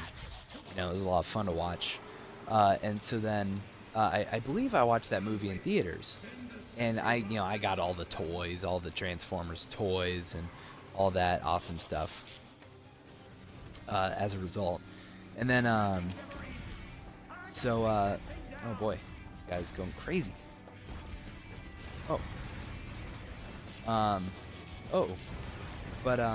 Yeah, so I absolutely loved the Transformers movie, and then 2009 with the Revenge of the Fallen, I love that one too, just because it was bigger than the first one. Nowadays, I look on it as my least favorite Transformers movie of them all. I'm pretty sure. Is it? I think it is. I can't remember. Yeah, I love that movie at the time. And then Dark of the Moon came out. I saw Dark of the Moon in theaters. I can't remember if I saw Revenge of the Fallen in theaters. I'd like to think I did, but I probably didn't. Oh, look at me, I'm such a Transformers fan. But no, I saw Dark of the Moon in theaters, and that holds true to being one of my most favorite Transformers movies of all time. My list is ever changing, but I think that would have to be my second favorite Transformers movie of all time. Just because, I don't know, there's just something about it, and it's the fact that it would introduce me, my love for Shockwave. Even though, I loved him in the movie, in the 1986 G1 movie, and also in the cartoon as well, I just love Shockwave. And so this would kind of further solidify my status as a Shockwave mark. And for those who don't know, a mark is a fan, is a term to describe a fan in the world of wrestling. So, I apply these words to basically everything. Yeah, so I love Shockwave in the movie, the 2011 Dark of the Moon, and so I saw that in theaters. And then, Transformers would definitely continue to just take off for me, as I loved it all. You named it, I probably watched it, except for the cartoons, the Japanese cartoons. Oh my gosh, another thing I totally forgot to mention, the Armada series.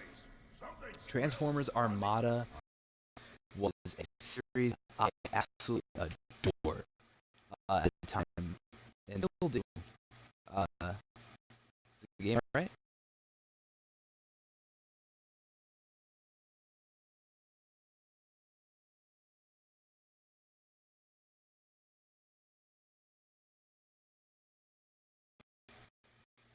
Well, I guess we crashed. Hopefully everything's okay. Hopefully you guys can still hear me, and hopefully the stream is still going well.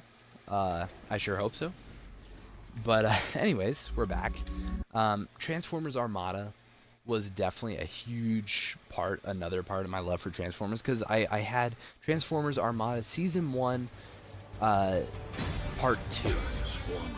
And so it's it was split in half, so you have Part 1, which is, of course, the first half of the season, and then you have the second half. And I only had the second half. Or it might have just been the whole series, I think. So, yeah, it's crazy just because, is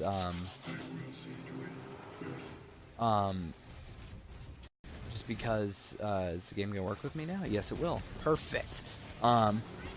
Yeah, it's just, I loved Armada so much. And it was one of those things where I know I talked about earlier, where it's the Transformers G1, and then going right into the movie. That was the same thing. with me and Armada, because I didn't know that Armada and the G1 and Cybertron, I'll get into that in a second, were so like different. I thought it was all just one thing as a kid. And now it's like, you know, for those who are Transformers fan will probably look down at me like, oh, what the heck, how could you just not know that? But, you know, keep in mind, I was a kid. So, I really, you know, had no real knowledge of that fact. And so, oh my gosh, I'm actually, like, kind of getting my butt kicked down a little bit. No, and then you have Transformers Cybertron, which was the show that I actually kind of grew up on, in the sense that I watched it for Saturday morning cartoons. Like, that was the one Transformers series I actually watched, because it was like 2008, I think, and they were playing on Cartoon Network, and that's a show that I just adored, and I still adore today. Transformers Cybertron is like my third, maybe, yeah, I would say my third favorite Transformers series, just falling short behind G1 at number 1, Transformers Prime at number 2, and then Cybertron at 3. And then you also have to take Beast Wars into account, because I also grew up on that. I had season 1, and then I had season 3, and then I had this one VCR of Beast Machines, which, you know, I love them all. So I you know, I don't shame anything of Transformers, unless it's called Revenge of the Fallen. Yeah, no, I adored all these Transformers, because I didn't know that they were all so different, which is so crazy to think about. Especially, you know, as a kid learning this stuff, it's like, what, they're not the same thing. And so, yeah, and then I also had a burned CD that my dad did with a DVR of Transformers Energon, and yeah, I loved Energon too, even though people probably look down on me for that. I actually kind of enjoyed Energon. I still kind of do enjoy Energon. And then having this one DVD, or no, excuse me, not DVD, this one VCR of Transformers Cybertron, where it was like the first 2 episodes, or maybe the first 3 episodes. It was Haven, which is one of the first, I think, and just, it was the first episode, Haven, and then another one. And so that's all I had for Transformers Cybertron, like what I actually owned. And so it's crazy just to think like how far, you know, how far back that was, and how, you know, how much it impacted me today. Yeah, no, I absolutely love Energon. I still do. I go back and watch it every here and then. I don't think I've actually finished the series before. Oh, Transfix. That's not good. Yeah, no, it's just, I love it. And so then, I'm more well-versed. I'm well-versed with everything now. At this point, I've been introduced to YouTube. I know what YouTube's all about. I want to be a part of YouTube, and I've started my channel at this point. When the trailer for Transformers Age of Extinction comes out, and oh boy, was I an Age of Extinction mark. I absolutely loved Age of Extinction. I was able to see that one in theaters as well. I loved it, and it's definitely one of my more favorite Transformers movies. I think today it probably ranks higher on the list than others, which I'm definitely not ashamed about, because Age of Extinction had a great story about it. Yeah, no, I was glad I was able to see that one too as well. I love the concept of bringing Megatron as Galvatron. There's just one problem I had, is I just wish they would have stuck with it. Yeah, and so then Age of Extinction, that left me wanting more Transformers, you know, because I was now like up to date on Transformers media and everything, and when the movies were being filmed and all that stuff. And so then in 2016 or 15 or whatever, Transformers The Last Night gets announced, and oh, I'm so happy about this, and I loved it. I loved Transformers The Last Night, and again, this is another one of those things that people will say like, oh, why do you not like these movies? Or why do you like these movies, I should say. These movies are awful, blah, blah. To be honest, I don't care, because I love the movies, no matter what. I love Transformers, no matter the cost. If you get my little gist there. Yeah, so, and Bumblebee, I really like Bumblebee as well. That's the most recent Transformers to have come out, so I'll just say right there, I really enjoyed Bumblebee. That was an awesome movie. It just sucks that it's a reboot. That's all I say, because I don't like reboots. One thing I don't like about films, I made that guy drip. If there's one thing I don't like about movies or anything, it's when they reboot. Because you have this series that you've already set up and that you've left open for more to happen, and that you're making it apparent that more is going to happen, and then don't capitalize on it. And so that's the and it may sound hypocritical when I say that, because I was talking about earlier how I love making a series that you can have your own imagination in it to to have a satisfying ending. But the thing is I don't leave cliffhanger endings that would have that same concept apply. Because with Transformers: The Last Knight, you have the ending. Spoiler alert for those who haven't seen the movie.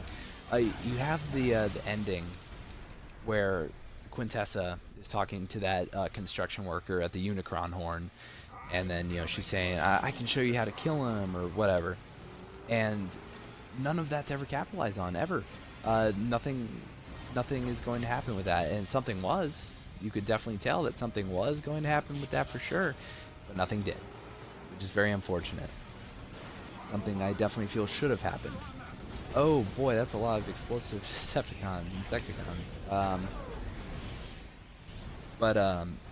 Yeah, so it's just, I just wish that, if we weren't planning it, or they weren't planning on it taking, on the movie taking a dive at the box office, but, you have to expect anything, really, and this may sound harsh, and I apologize if this sounds harsh, but, you need to anticipate, if people are gonna hate the movie or not, or else you wouldn't make the movie sound so corny, or whatever was the criticisms that people had towards The Last Knight. I feel like Michael Bay and them should have anticipated it. It is a Michael Bay movie, so Michael Bay has his form, he has his style, which it's nothing to shame about, but something to consider, I guess. Yeah, so, anyways, where was I with my love for Transformers? That is ever so abundantly clear at this point, right? I'm criticizing the movies. Trust me, I do the same thing with Star Wars. Yeah, Transformers in general, I love what Transformers is. I love what Transformers does. It has a great community that just brings people together in such a way. Because, I was able to meet Jordan, my very good friend Proxim Omicron, as I've put him over and others over a bunch already on this episode. I'm sorry.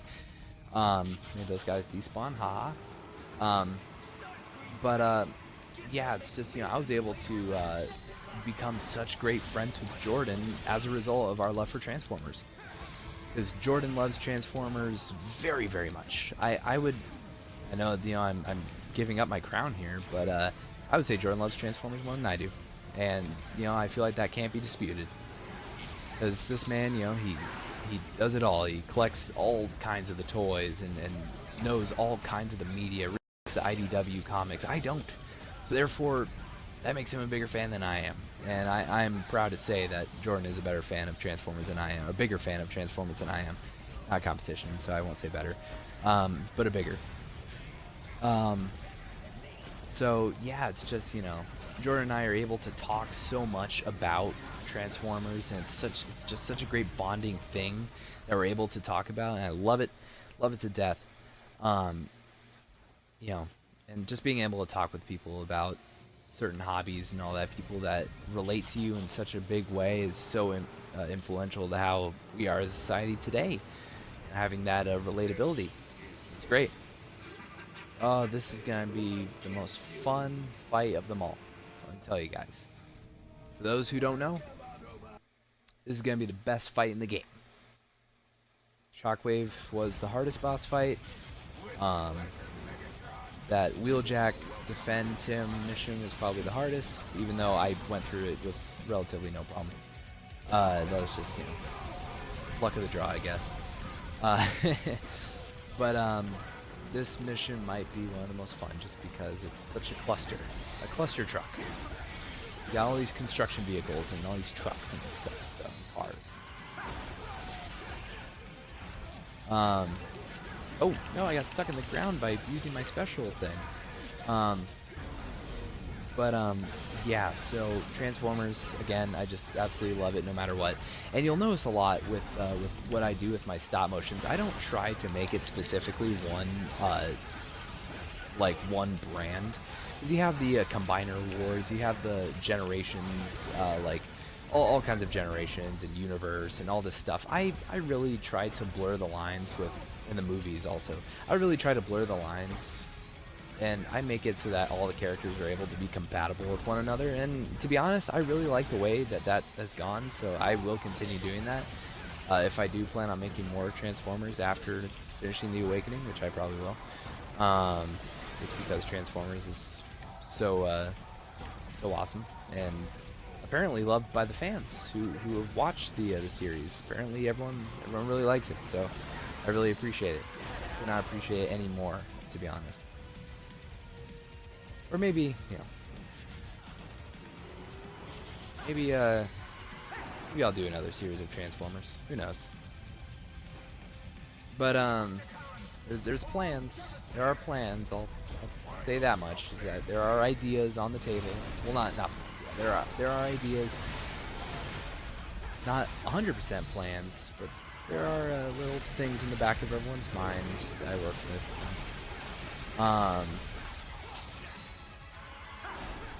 But anyways, so yeah, super fun fight here with Devastator, which may just become a little bit more of a monster mash here in a second.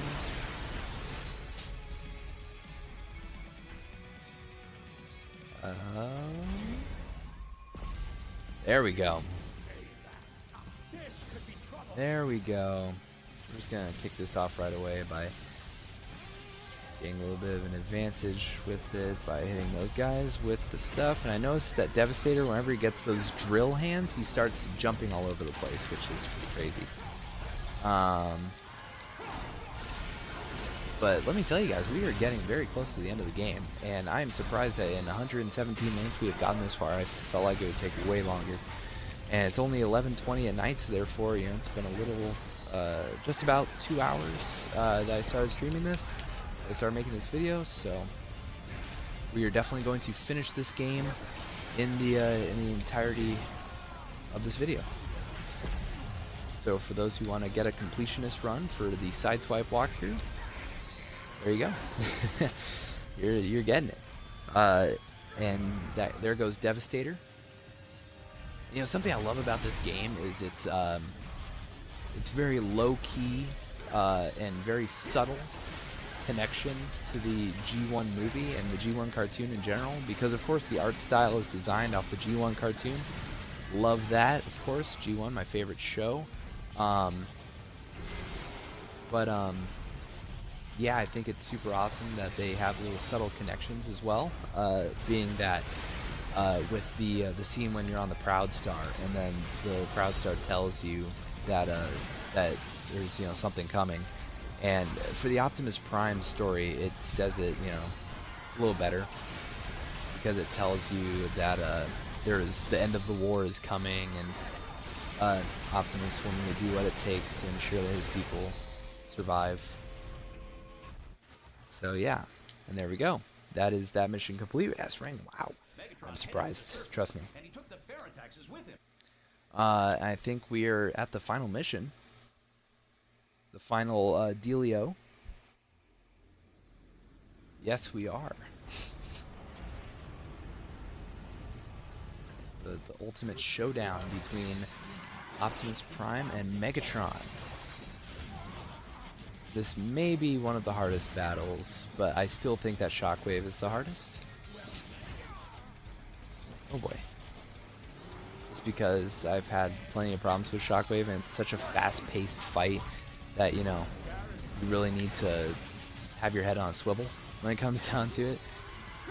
That's a phrase I feel like I've been using a lot lately. Having heads on swivels. Oh no, Megatron. Not today, buddy. Buster Brown. Buckaroo. Oh. You got me.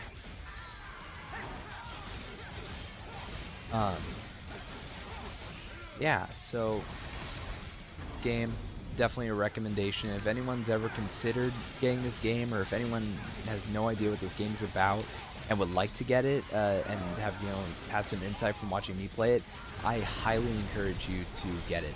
It's because this game is such a great it's a fighting game disguised as a Transformers game is what it is. And well, it's robots in disguise, so haha, funny joke. But I'm being truthful. Got butt mash B there for a second, and boom. Oh, butt mash B, and boom, knocked him out. There we go. I think that might be the first time I actually successfully got that. I might have done as Optimus.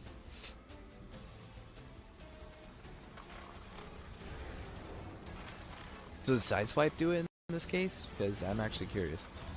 Oh, it's Optimus. So do I have to play as Optimus? Question mark? I do! Wow, that's cool. That's really cool.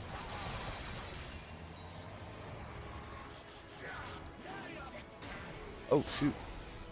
Megatron got me there. Oh yeah, laugh while you can. Buckethead. So it's, Optimus disguised as Sideswipe here, or Sideswipe disguised as Optimus, I should say.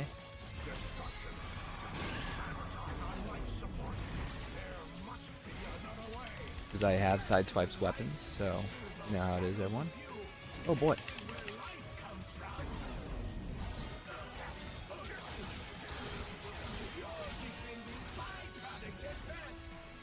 Oh shoot.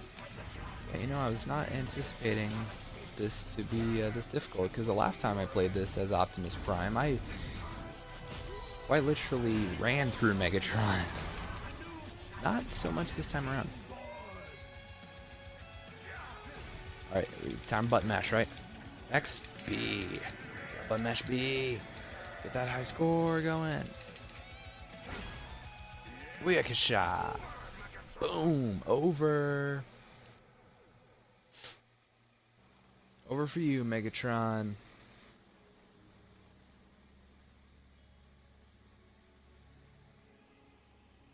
Just like that, we have in the game. Megatron, what have you done? One last fail-safe in order to shut down the failed taxes. You must destroy it. You hold the fate of Cybertron in your hands, Prime. Man, what if I did something like this for a stop motion? I should rip off these ideas. To make the right decision.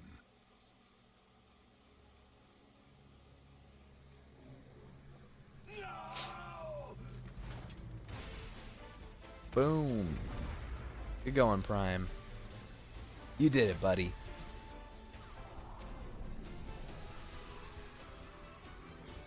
And all the Insecticons drop like flies. Flies in the bug zapper. The humans will decide their own fate.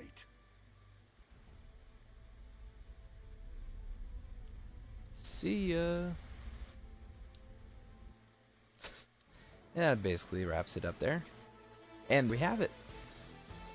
Transformers Devastation completed as Sideswipe. Uh-oh, what's this? A post-credit scene?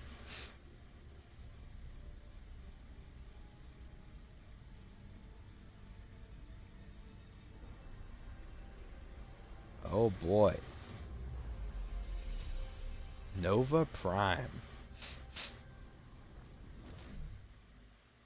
is online. There we have it. That does it there. And it's safe to say that I beaten this game as Sideswipe, right?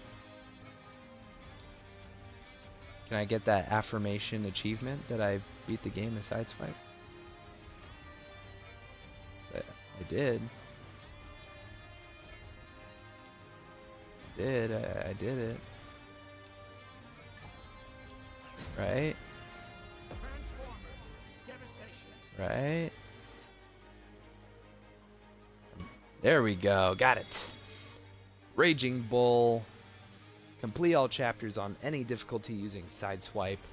Mission complete, ladies and gentlemen.